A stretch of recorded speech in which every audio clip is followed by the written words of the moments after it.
Hola a todos y bienvenidos a otro episodio del podcast Siguiendo al Cordero o también SAC Podcast. Me alegro mucho de volver a estar aquí en una nueva semana y como vieron, hoy vamos a estar hablando de un tema muy importante, aunque no creo que haya un tema en la Biblia que no sea importante, pero sí, estaremos hablando de cómo alabar a Dios en las dificultades. Y para esto lo primero que tenemos que hacer es resolver qué es la alabanza. Porque si lo pensamos, muchos podríamos decir que la alabanza es parte del servicio de los domingos en la iglesia o es cantar canciones cristianas y nada más.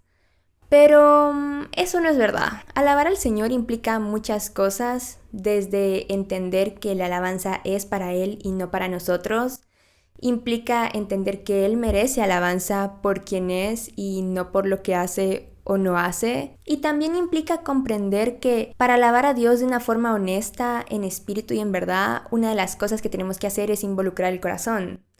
Porque de lo contrario, si solo alabamos como que superficialmente, se convierte en un rito y a Dios no le gustan los ritos. De hecho, esa fue una de las cosas que Él dejó atrás a partir del Nuevo Testamento. Todos los rituales que necesitaban hacer los israelitas en el Antiguo Testamento para purificarse, para honrar al Señor, eso fue totalmente derribado con la llegada de Jesús. Entonces, tenemos que entender que en realidad al Señor no le gustan las cosas vacías. No le gusta que hagamos cosas por Él de una forma exterior, solo como físicamente, solo para que algo o alguien lo vea, sino que Él quiere que lo hagamos desde el fondo de nosotros, donde solamente Él puede verlo. Y con eso quiero decir que es necesario conocer a Dios para poder alabarlo de una forma genuina. Tipo, no puedes decirle a alguien que lo quieres o que lo amas si no conoces a esa persona. Y alabar al Señor no solo es porque Él lo merece, sino que es una forma de expresar nuestro amor por Él. Entonces, si no lo conocemos, no podemos alabarlo del todo bien. Y en realidad, mientras estemos en este mundo, nunca vamos a poder terminar de alabarlo por completo. Nunca habrá suficiente alabanza para Él considerando quién es. Pero eso sería lo primero. Debemos conocer al Señor para poder alabarlo de la forma en la que Él quiere que lo hagamos, lo cual significa de corazón, de forma honesta desde el interior. Además, empezar a alabar al Señor por quién es Él también nos ayudará a dejarle de lado los sentimientos. Esto es muy normal entre todos los seres humanos, que regularmente nos guiamos por lo que sentimos. Si nos sentimos bien, estamos alegres. Si nos sentimos mal, no lo estamos. Y esto es algo que no puede suceder mientras alabamos. Porque, como dije antes, la alabanza no va sobre nosotros, va sobre Dios. Y no se trata de cómo nos sintamos, por no decir que nada tiene que ver la alabanza que le demos al Señor con cómo nos estemos sintiendo, sino que debemos entender que lo alabamos por quién es, el creador de todo, el que nos ama y nos redimió a pesar de que no lo merecíamos y lo seguimos sin merecer. Y tener eso en mente es muy importante, no solo para no dejarnos guiar por nuestros sentimientos, sino también para no dejarnos guiar por la vista. Mucha gente alaba a Dios solo porque el Señor les da algo, les concede un milagro, les hace feliz el día, cosas así. Pero tampoco podemos alabar al Señor solo por lo que Él nos da, todo lo contrario. Tenemos que aprender a alabarlo no por lo que Él dé, sino de nuevo por quién es Él. Y es que ese es el centro de todo, ¿ok? Alabar al Señor por quién es y no por cualquier otra cosa, no por lo que pueda hacer, no por lo que pueda decir, no por cómo nos estemos sintiendo. Aún así, creo que siempre tenemos que aclarar que el nivel de alabanza de una persona va creciendo conforme va avanzando en su caminar cristiano. No alaba igual el que acaba de convertirse que el que tiene una relación muy íntima con el Señor de no sé cuántos años. Eso es normal. Cuando llegamos a la iglesia siendo unos cristianos bebés, hay dos tipos de extremos regularmente. Están los que no quieren alabar porque les da pena el qué dirán de ellos, qué pena que los vean levantar las manos o algo así. Y luego están los que alaban, pero no lo hacen del todo por ellos mismos, sino que ven a otro adelante de ellos levantar las manos, entonces ellos también levantan las manos. Ven al otro saltar, entonces ellos también saltan. Eso es regularmente cómo actuamos la mayoría en alguno de los extremos cuando recién llegamos a la iglesia. Pero eso solo al inicio, ¿ok? Eso está bien solo cuando estás dando pasitos de bebé. Más adelante tu alabanza va a empezar a ser genuina, o tendría que empezar a ser genuina. Tendría que empezar a ser para, aunque sea el poquito de Dios que acabas de conocer, ya sin importarte el qué dirán, porque lo único que te importa es el qué dirá Dios, y ya sin estar copiando a otros, porque esta vez puedes expresarle a Dios el amor que le tienes por tu propia cuenta. Y creo que con todo esto tenemos que tener claro que la alabanza al final siempre es una elección. ¿Ok? Con todo lo que dijimos de que no se basa en nuestros sentimientos, de que no se basa en lo que Él dé o en lo que Dios diga, sino simplemente en quién es Él. Eso, en otras palabras, es decir que lo vamos a alabar porque elegimos alabarlo y no por dejarnos guiar por la corriente. Entonces, dejemos claro que es una elección y eso aplica incluso cuando estamos pasándola mal. Sí, creo que no hay nadie en este planeta que pueda levantar la mano y decir, no, yo nunca he sufrido, no, yo nunca he llorado, no, yo nunca me la he pasado mal. Eso es lo curioso porque el Señor nos manda a que exaltemos su nombre, a que lo adoremos, a que lo alabemos, incluso cuando nos está lloviendo sobre mojado. Y en ese momento es complicado. Lo digo por experiencia. Es complicado alabar al Señor cuando toda tu mente está pensando en el problema del tamaño del sol, porque algunos problemas a veces se sienten como del tamaño del sol, que dejaste afuera de la iglesia, que está ya esperándote a que termine el servicio y tú cuando salgas vas a tener que volverte a enfrentar a eso. Es difícil, admitámoslo, muchas veces alabar al Señor cuando eso está pasando, cuando tenemos la mente en el problema que tuvimos o en la discusión que tenemos que resolver. Solo que para esto creo yo que debemos ser conscientes y entender que la palabra dice que todas las cosas ayudan para bien a los que aman al Señor. Esto está en Romanos 8:28, que dice, y sabemos que a los que aman a Dios, todas las cosas les ayudan a bien, esto es, a los que conforme a su propósito son llamados. Ahí no dice solo las cosas que los hacen felices, ni solo las cosas que les causan risa, o placer, o tranquilidad, o paz. No, ahí dice todas. Y nos guste o no admitirlo, eso incluye las cosas que nos hacen llorar, las cosas que nos enojan, las cosas que nos lastiman, lo que hace que sintamos que nos estamos rompiendo por dentro. Significa que todo eso nos está ayudando para bien a los que amamos a Dios. Y aunque puede parecer muy sin sentido, en especial cuando estás siendo un cristiano bebé, pues al final es la verdad.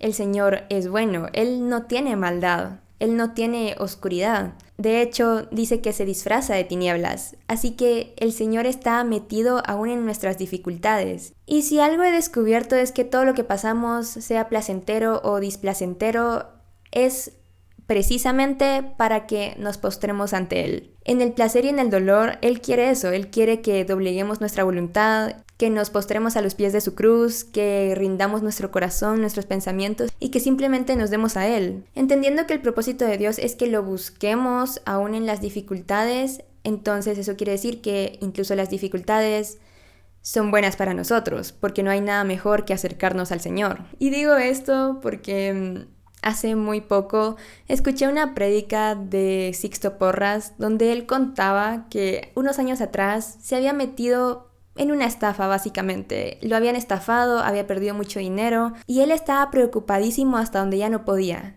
Así que fue al Señor y le dijo, ¿qué hago? ¿Qué hago? Esto es una locura, esto no está bien. ¿Cómo consigo ese dinero? No hay ni por dónde. E irónicamente, en ese momento el Señor le respondió, alábame. Eso fue todo lo que le dijo, alábame. Y ustedes no tienen idea de la cantidad de gente a la que he escuchado que aún en las dificultades viene Dios y les dice, alábame y agradéceme. Y no les dice otra cosa. Y lo digo también por mi propia experiencia. Yo también he recibido la voz de Dios diciendo, alábame, aun cuando el problema que tengo enfrente parece el tamaño del planeta. Y es que regularmente no nos damos cuenta de la joya que nos estamos perdiendo cuando decidimos no alabar al Señor en el momento en el que peor la estamos pasando. Porque sí, las alabanzas en la dificultad son las que más van a contar en la eternidad. En la eternidad, pongamos que una alabanza cuando todo está bien te cuenta como un punto. Pero las alabanzas cuando todo te está yendo mal y aún así estás alabando al Señor, es como que te cuenta un montón de puntos. Si el cielo se contara con, por así decirlo, números naturales, sería como, qué sé yo, 10 o 100 veces más lo que acumularías en números cuando alabas a Dios en las dificultades que cuando lo alabas cuando todo está bien. Porque ahí es una lección. Y eso es algo que el Señor es una de las cosas que más ha querido siempre, tener amantes voluntarios, tener adoradores voluntarios. Y adorarlo y alabarlo cuando todo está bien, aunque sí pueda ser voluntario, no es el mismo nivel que cuando todo está mal y todo va en contra y aún así decides levantar su nombre. Eso es otro nivel de hacerlo voluntariamente, eso es otro nivel de decir, aquí yo decido alabar, no porque me esté yendo bien, sino porque tú mereces alabanza y ya. Hay algo que alguien me decía hace muy poco y es que la alabanza ministra. Podemos entenderlo de dos formas y ambas son totalmente ciertas. La primera es que después de alabar, me atrevería a decir que el 100% de las ocasiones te vas a sentir mejor cuando acabes de alabar que cuando empezaste. Ese decir que te vas a sentir mejor no significa que te vas a sentir automáticamente feliz. Muchas veces no va a ser así, pero la alabanza ministra al punto de que tal vez llegaste con un nudo en la garganta y mientras alababas te pusiste a llorar. Y cuando acabas ya no tienes ese nudo en la garganta. Puede que no te sientas, wow, súper feliz, pero te sientes mejor. O también puede que llegaras triste y en el proceso te diste cuenta de que tienes todo porque Dios lo es todo. Y eso es lo único que necesitas. Entonces acabaste la alabanza sintiéndote mejor, sintiéndote feliz. Entonces como que en ese sentido creo yo que muchos entendemos que la alabanza ministra. Pero aquí hay otra cosa que a mí me encanta. Esto lo descubrí hace como unos 3-4 meses, y es el hecho de que cuando uno pone las alabanzas al azar en su teléfono, en el Spotify, en donde sea, a la mayoría se nos olvida que el azar lo determina el Señor. Sí. Y para esto tenemos Proverbios 16:33. De hecho, es ahí donde lo dice. Menciona, la suerte se echa en el regazo, mas de Jehová es la decisión de ella. Este proverbio está diciendo que el resultado de la suerte, de las cosas de azar, ejemplo, cuando uno tira los dados en el tablero de juego, cosas así, el resultado de eso ya lo determinó Dios. En plan, no hay algo que se salga de su control. Y entender eso es muy importante porque estando en casa, por ejemplo, cuando ponemos alabanzas en aleatorio, y nos empiezan a saltar una tras otra, no es solo porque sí, no es como, sí, está pasando ya. Es Dios eligiendo cuáles van a sonar. Desde que yo comprendí eso, la verdad, es como que ya no voy eligiendo yo qué alabanza va a sonar ahorita, sino que dejo que el Señor decida por completo, lo dejo así en aleatorio y es muy gracioso porque en lo personal me he dado cuenta de que suenan las alabanzas que necesito escuchar cuando las necesito escuchar. Por ejemplo, si estoy pasando un gran problema, de repente canciones que no habían sonado en mi teléfono en varios meses o en varias semanas empiezan a aparecer y son canciones sobre el león de Judá, que el león está rugiendo, cosas así. Y en otras ocasiones, cuando estoy pasando un desierto, empiezan a sonar canciones que tampoco habían sonado hace mucho tiempo, pero que dicen que hay que hacer fiesta en el desierto, que en la prueba el Señor se encarga de todo. Entonces, haber entendido que Dios determina el resultado del azar, Él determina el resultado de lo que nosotros llamamos suerte, por así decirlo. Con este tema de las alabanzas, me ha ministrado muchísimo a mí y estoy muy agradecida de verdad porque el Espíritu Santo me permitió comprender eso, de que Él era el que estaba poniendo la música y que me estaba ministrando a través de ella. Así que en lo personal yo les diría que se atrevan a decirle al Señor, si no han visto que sea Él el que elige las canciones cuando lo ponen en aleatorio, me atrevería a sugerirles que le pidan al Señor que elija a Él las canciones con las que quiere que lo alaben. Y ustedes pónganlo así al azar la música, totalmente en aleatorio, y tarde que temprano se darán cuenta que es Él el que está hablando a través de esas canciones. Para concluir este episodio no solamente quiero decirles que hay que alabar a Dios por quién es Él, aun cuando no estamos recibiendo nada a cambio, aun cuando todo está yendo mal, sino que también tenemos que entender que alabarlo nos trae un montón de cosas a nosotros, cosas claramente buenas. Y para esto tenemos toda la historia de Jericó, de la toma de Jericó. Esto está en Josué 6, creo yo que todos tenemos un poco de contexto de eso, de que Josué tenía que conquistar Jericó con todo el pueblo de Israel y Jericó era una ciudad amurallada. Pero cuando van y le preguntan al Señor, Él no les dice si van a, qué sé yo, treparse los muros y entrar por arriba o cavar un pozo debajo, nada de eso. Viene el Señor y les dice que van a darle la vuelta a la ciudad tocando la trompeta, básicamente alabando al Señor, así durante 7 días,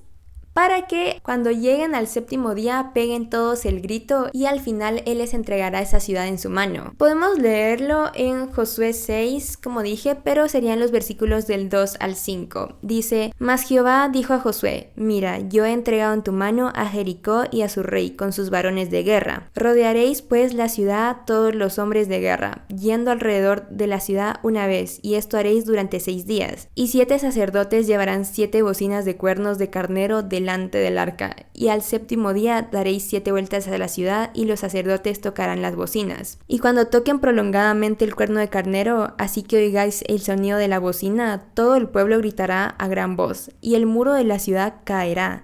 Entonces subirá el pueblo, cada uno derecho hacia adelante. Podemos entender que el muro era lo que les estorbaba, el obstáculo que no podían como que quitar para poder conquistar la ciudad, y era lo que estaba evitando precisamente esa victoria. Y viene el Señor y les dice que le den la vuelta al muro una vez cada día durante 6 días, y que al séptimo todos peguen el grito después de darle 7 vueltas. Básicamente alabando a Dios todo ese tiempo mientras le daban vuelta a la ciudad. Y al final se cumple tal cual, porque cuando ellos llegan al séptimo día, pegan todos el grito como que a una voz y los muros se caen. Creo yo que el ejemplo de Jericó es más que claro a la hora de demostrar que alabar al Señor, claro, es para Él, pero el Señor es misericordioso. Dios es un Dios de amor. Entonces, cuando lo alabamos para Él, Él también va a dar de sí para nosotros. Y si estamos teniendo un obstáculo, si estamos teniendo un problema, nuestra alabanza va a derribar este obstáculo, va a derribar los muros, va a hacer que los muros de Jericó caigan. Y aclaremos que no va a ser porque nuestra alabanza tenga poder. Nosotros no tenemos ningún poder, pero sí hará que el Señor vea nuestro corazón mientras lo alabamos a Él y diga: ok, ya está listo o lista para conquistar esta ciudad espiritualmente. Y me atrevería a decir que muchas veces cuando tenemos un problema, Dios lo que está esperando para poder quitarnos ese algo que nos está molestando es que lo alabemos. Que lo alabemos y que nos rindamos a Él por completo. Habrán ocasiones donde Él sí pedirá nuestra alabanza aún en las dificultades, pero no nos va a quitar el problema inmediatamente, porque también va a querer que estamos aprendiendo algo aparte de aprender a alabarlo en las dificultades. Sin embargo, alabarlo aún cuando no veamos que el problema se esté yendo, lo que sí puede hacer es seguir cambiando nuestro corazón. La alabanza a través del Espíritu Santo poco a poco nos va cambiando por dentro, va circuncidando nuestro corazón, que es parte de lo que Dios quiere con todos nosotros. Así que, esto era de lo que yo les quería hablar hoy. Espero que sea un tema de bendición para todos y no se olviden de ponerme en los comentarios sus opiniones o alguna experiencia que hayan tenido alabando al Señor, y nos vemos en el siguiente episodio de Siguiendo al Cordero. Bye.